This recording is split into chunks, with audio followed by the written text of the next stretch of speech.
Maglalagay na tayo ng oil. Sunod natin ilagay ang luya at bawang. Yan. Magigisa tayo ng gulay. Halu-haluin para hindi masunog. Lumabas ang aroma ng bawang at luya, isunod natin ang giniling na baboy at ang sibuyas. Halu-haluin.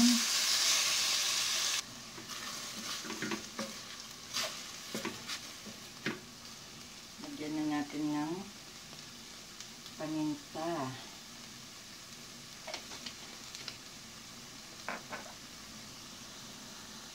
Lagyan ko na rin ang bagong. Lagyan ko na rin ang mga gulay. Ating halu-haluin.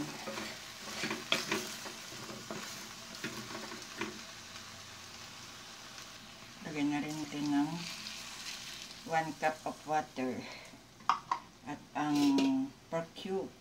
Tsaka natin ito tatakpan at hayaang maluto.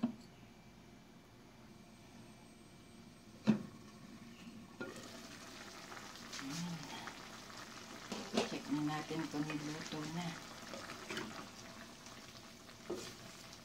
Ating ginisang gulay.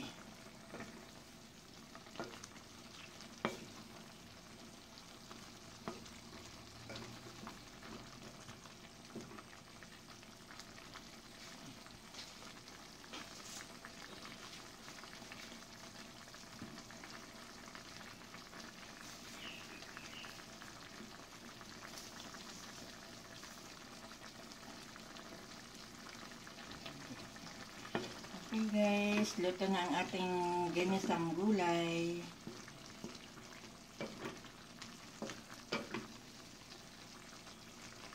Thank you for watching.